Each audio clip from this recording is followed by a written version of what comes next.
We begin this evening with talking about Prime Minister Narendra Modi's mega exclusive interview with Network 18 ahead of the G20 summit. While reiterating the G20 motto of Vasudhaiv Kutumbakam, or One Earth, One Family, One Future, the Prime Minister, while speaking to Money Control, went on to underline that very approach in India over the last 9 years. One that the Prime Minister claimed has yielded great dividends in bringing the country together to pursue progress and deliver the fruits of growth to the last mile.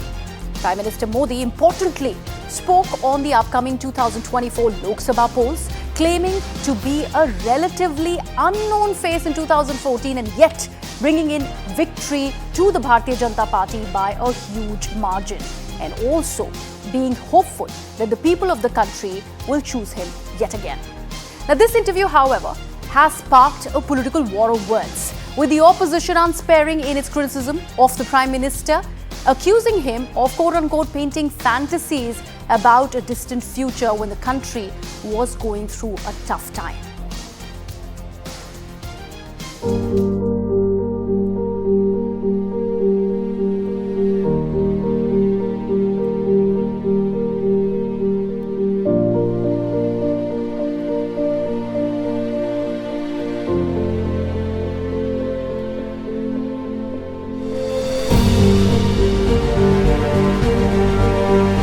प्रधानमंत्री मोदी जी ने कर दिखाया है पिछले 9 साल में, कैसे बड़े बड़े देश यूएस हो या यूके हो या यूरोप हो या चाइना हो, कैसे वो असफल रहे अपने इकोनॉमी को मैनेज करने में। 2014 में प्रधानमंत्री नरेंद्र मोदी जी को जनता ने जनादेश दिया तो उस दौरे तरक्की के अंदाज निराले थे, चौतरफा करप्शन था, हर ओर घोटाले थे। नरेंद्र मोदी जी ने ईमान, इकबाल और इंसाफ की ताकत से वो जो एक विरासत थी उसको जो है वो करेक्ट करते हुए, उसको ध्वस्त करते हुए और देश में विकास के माहौल को प्राथमिकता दी।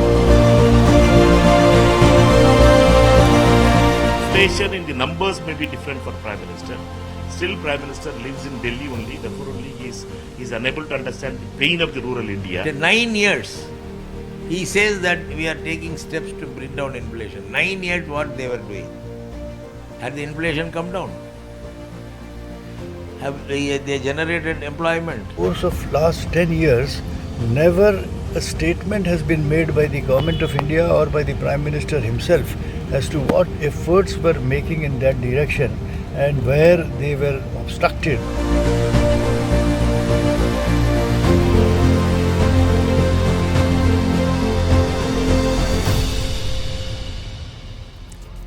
Now, before I open this up to a panel of guests this evening on Viewpoint, let me first break down for our viewers why we are calling this Prime Minister Narendra Modi's big pitch for the 2024 general elections. Point by point, what exactly has he said in this interview with Money Control? The first point that he goes on to make is that no one really trusting our banking system before 2014. He's talking about the Indian banking system and how things have remarkably changed before and after 2014. He also goes on to claim that today we are one of the strongest banking systems in the world, reiterating that very point. He also goes on to say that he did not really go on to print more notes during COVID despite a huge pressure, did not really give in to the pressure, did not go on a rampant printing of notes. Diverted the money into COVID management, something that India has been lauded for. That is something that the Prime Minister spoke about. Also, price rise not concerning in India as the rest of the world. If we talk about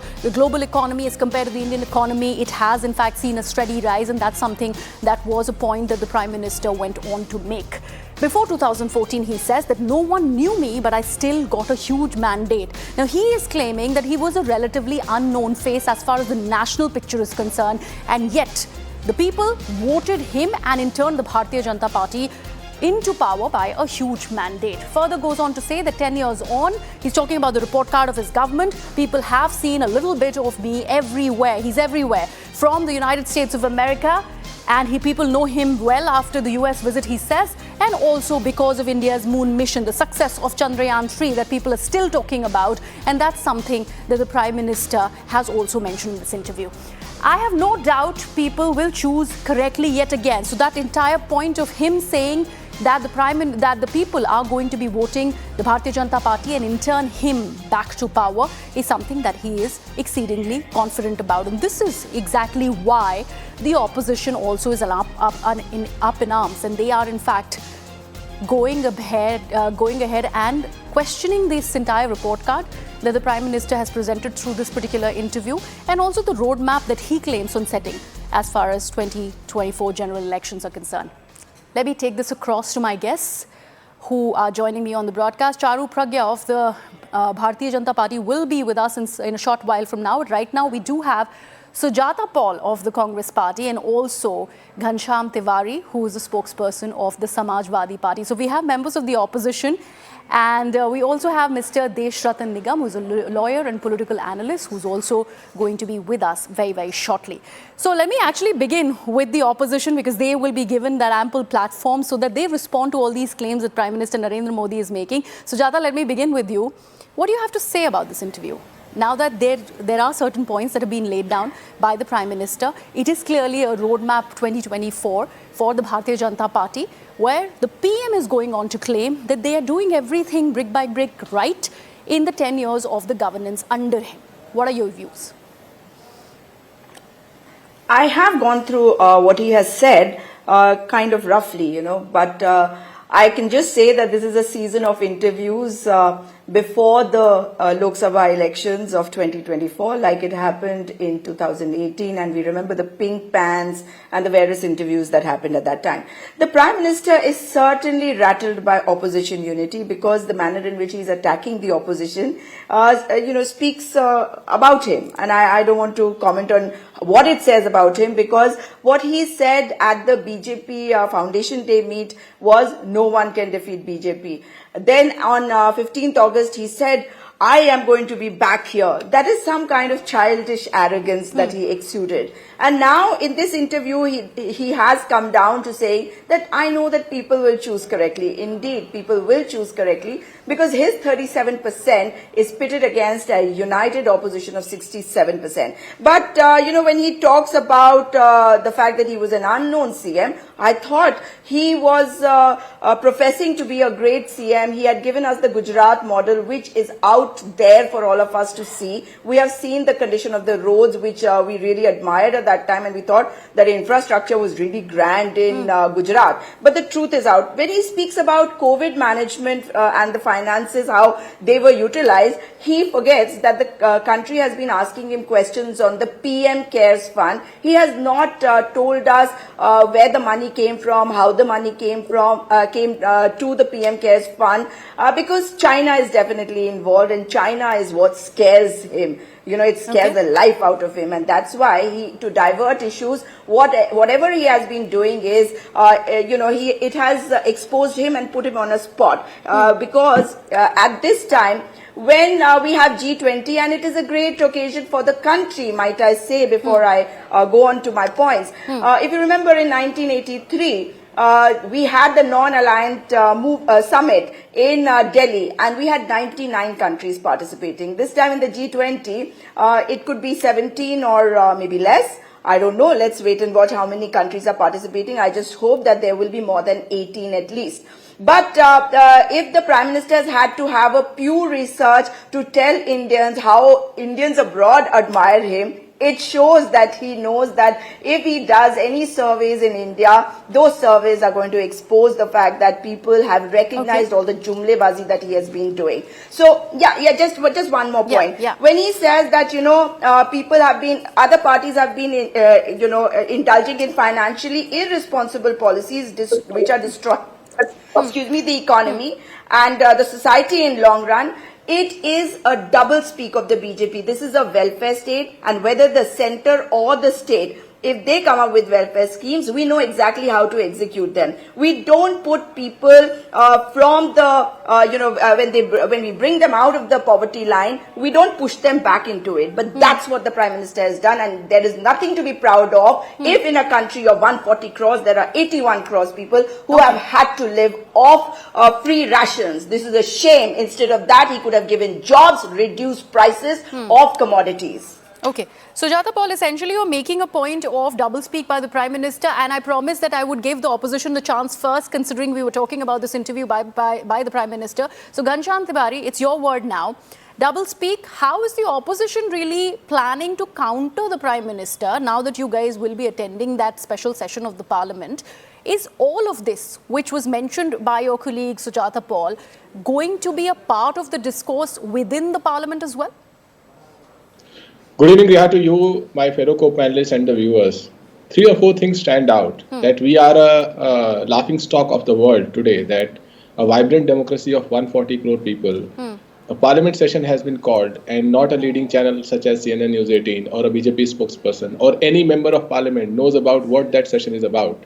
It is as if an astrological parrot will walk out of a cage, pick a chit, and that will decide what the nation should discuss in its parliamentary session. It is a shame also because this 17th Lok Sabha has the poor record of lowest number of seatings of parliament at a time when the government has a fantastic majority. It shows that BJP, the Prime Minister himself, do not believe in parliamentary democracy or the strength of parliament or the parliamentary debate. It shows in his own attendance in the parliament, his number of participations in parliamentary debates and taking questions, which ranks lowest among his contemporary prime ministers and other prime ministers. That's one.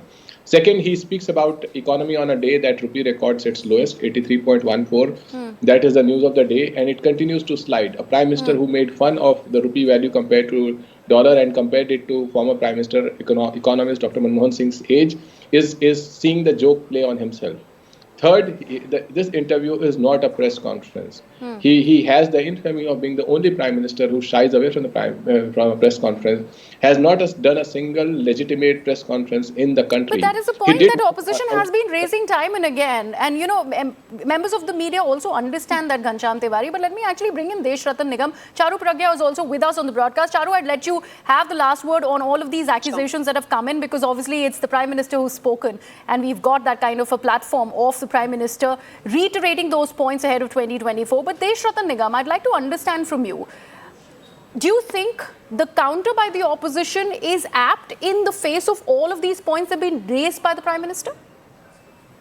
Well, Griha, in fact, what the world is saying about India, UN, IMF, World Bank, that India is the only beacon of hope or the lighthouse for the world in these gloomy times where the economies of the world are shrinking. India is one country which is talking about multilateralism and bridging the gap between East and West and North-South. And the global South, considered with India, is taking a lead and wants African Union to become a part of the global, network and uplifting the quality. Africa should not only be the continent providing resource exploitation, but their quality of life should also improve. And hence, Prime Minister, when he spoke to the money control, clearly spoke like a mature statesman, accomplished statesman, when he thought about the world. India, of course, India is at the center of the entire issue. So this is not about elections, but this was a kind of an interview before G20 meeting. And should not be looked into elections. Everything cannot be looked at the binary of elections. And therefore, let us be very clear. No, but the points essentially that we are raising is ahead of 2024 general elections. The Prime Minister on his own has gone on to claim and saying that he's had enough confidence on the people of the country and the fact that they will vote him back into power in 2024. So it has got everything to do with the run-up to general elections 2024. Let me answer that. Yes. Let me answer that. The fact remains that the BJP today is banking on the delivery of its schemes. About 60-70 crores people have benefited from various schemes apart from the free ration that we are giving. Nobody, Indian opposition has been saying that because India's condition is bad, therefore these grains are being given to the poor. But the fact remains that they are not saying that it should be stopped. So the hypocrisy of the opposition is quite clear. On one hand, they criticize the scheme. On the other hand, they don't ask for it to be stopped because they know the moment they ask that particular free ration to be stopped, there will be a backlash against them.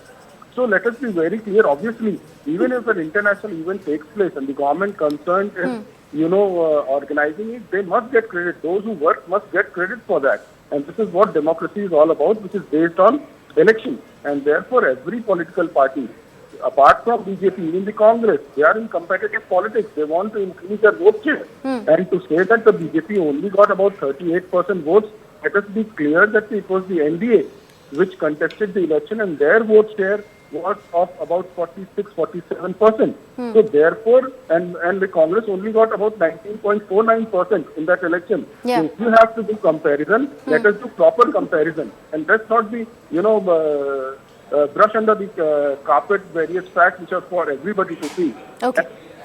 And let's Okay, be very, very clear. Charu Pragya, let me actually bring you in here now. The fact that the Prime Minister, an interesting aspect that I would want to bring in here, the fact that the Prime Minister said India a lot of times while talking about the country's growth and development, this at the time where the chief debate is whether to call the country India or Bharat. That is one political analogy which obviously will be part of the discourse for at least a week now till this entire controversy dies down. Do you think that's taken away the sheen on what Deshratan Nigam was talking about, that this is essentially ahead of the G20 summit? India has assumed presidency. It's an important year for the country. And all of that somehow has been put aside. And everything that has been spoken about is either about the parliament session, which the opposition claims they've not been consulted about at all, or it is about the nomenclature, Bharat or India. Priya, good evening. And I think the interview read brilliantly. I was very much impressed on reading a lot of the things, even though I knew about it. So I think India is poised on the brink of even more greatness. We have worked very hard to ensure our whole population moves together as one as we step into a brighter future. It's a great time to be an Indian globally. It's a fantastic time. And our Prime Minister does not want to get into non-debates. This whole debate discussion about India versus Bharat was started by the opposition. It was started by the opposition on simply reading the word Bharat somewhere. I think they forgot to read Bharat when people are being given Bharat Ratnas. They forget to read Bharat on their passports. They've forgotten to read Bharat in their own Bharat Jodo Yatra. I don't know what the whole problem is, because India has always been Bharat. In fact, Bharat has been Bharat since even before the word India was coined. And Prime Minister did not get into this non-debate at all. He spoke about how we have as a nation contributed to make our presidency of G20 very successful. He's spoken about over these nearly 60 cities where meetings of the G20 have been held, how over 1.5 crore people have been directly or indirectly responsible in hosting our foreign delegates, and we have done a great job of it. We have not kept the exposure of foreign nationals and heads of states limited to our capital, Delhi. We have let them see our whole nation. In fact, a lot of critical meetings have happened in non-NDA ruled states, and I think that speaks a lot about how our Prime Minister views India. He's being completely non-partisan and very inclusive and national when it comes to India's image, and when it comes to making sure everybody has a role and a part to play in this. He talks about India's growth story. Ghanshyam just was talking about some figures, but Ghanshyam forgets that the GDP is very high. It is 7.8%. We are poised to become the third largest economy in the world. Our Prime Minister promises that. We're already the fifth largest. We're the fastest growing economy, and that is after recession has hit most of the developed countries. That is after all economies have suffered a setback because of COVID. What we are doing today is extremely important, not just for our nation, but for the whole world. And the Prime Minister speaks about that with a lot of clarity. Okay. Because so while Ghanshyam was making that point, Charu, he also went on to sneak in that little detail which the opposition always accuses the Prime Minister of having a monologue, of having a stage once again to actually throw in his monologue, not really taken much of the questions. Although this was an interview, he's answered some of the very, very important questions. But how does the BJP respond to that claim by the opposition yet again? I'm sorry. I mean, if the best thing that you can find to criticize about our Honorable Prime Minister is press conference versus no press conference, let's remember that he's a Prime Minister who's connected to people directly. He conducts a Mann Ki Baat. He's the one who's available on a tweet many a times. So please, I don't even want to get into this kind of a discussion, because he is a Prime Minister who's not just got his ears to the ground, his feet stay firmly planted on the ground. And that's the reason he wins hearts, not just in India, but globally. Okay, Sujata wants to make a point. Yes, Sujata, please come in. Yes. On 17th May 2014, when the Prime Minister delivered his speech, his victory speech in Vadodara, he said, I need 10 years to change the face of this country. But what has happened now? Now he's saying that, oh, by 2047 this will be done, in 100 years this will be done, in 1,000 years this will be done. So the fact is that he knows that he has not delivered on any promises, he has made false promises, he has only done jumlebazis. When he talks about deep structural reform in every sector as a majority mandate, ensured political stability, what kind of stability is this? When Manipur is unstable and there is a shutdown over there, there is a curfew over there while G20 is going on, the Prime Minister is not bothered. Now, I just heard Charu talk about meetings in non-NDA rule state. Thankfully, he started talking about NDA, and they had no meetings of the NDA before this. And what do you mean in non-NDA rule states? The Prime Minister is not the Prime Minister of the BJP, for heaven's sake. He's the Prime Minister of the country, and he better remember that. And he, of course, delivers a monologue in his Man Ki Baat, forgets Manipur Ki Baat, does not think about Jan Ki Baat. That is his problem. But when Mr. Deshratan Nigam spoke about, not connecting it to 2024, that means he has already belittled your interview. He is somebody who is associated with the BJP and the RSS, and if he is belittling the interview, who am I to say anything? When he compares votes, he must remember that when people go out to vote and there are a whole lot of options available, then the votes do get divided. But the Prime Minister is trying to distract now and divide them again. But it's not working. And nobody has a problem with Bharat or India or there is a certain kind of Hindustan. confidence that the Prime Minister exudes when he goes on to say that the people of the country are going to go ahead and vote for him yet again in 2024. How is the opposition choosing to counter all of this? And is this Parliament session that we have spoken about earlier also during the course of the debate, is it finally going to be that platform to question the government? Because you have wasted this entire monsoon session completely. Opposition parties have been given another chance, and by the way of this complementary sort of a Parliament session, is this going to be well used? Are all of these questions going to be raised? Whether it is Manipur, I hope it's not a washout again, whether it is unemployment, whether it's China. You are saying essentially that the Prime Minister is only speaking about things which he is good at speaking about. He's staying away from controversial topics. Is that what you're saying? First of all, Griha, it is the responsibility of the government to run the house, and they have been a failure, complete failure, because they know that they don't have answers. And this is what you've seen. If I don't go into the sessions last year, let's talk about the February session or the monsoon session. It is the government which was unwilling to answer. And like my friend Ghanshyam Tiwari ji has just said, how many times has the Prime Minister been present in the Lok Sabha? When the no confidence motion was brought, he should have been present there, because it was being brought against him.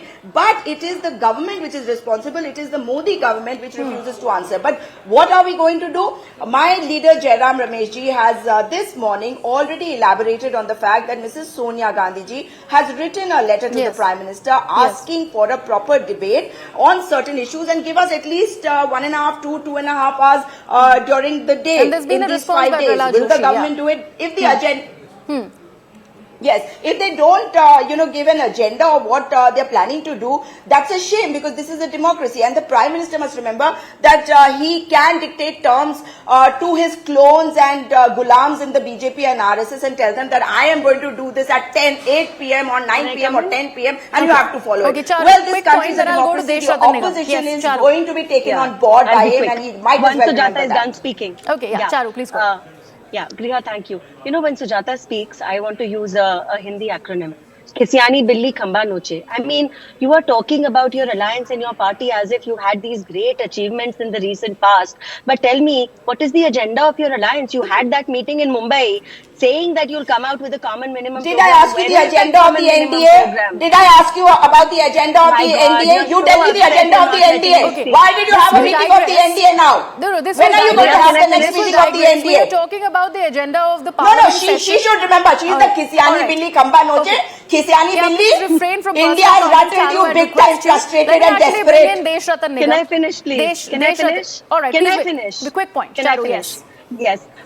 Also, when the opposition speaks in certain ways and certain terms, it's upsetting that their agenda, of course, should be focused on Manipur, as is ours, but their agenda should also be focused on the recent news of crime, which comes in from the state of Rajasthan. Continually news is coming from Rajasthan.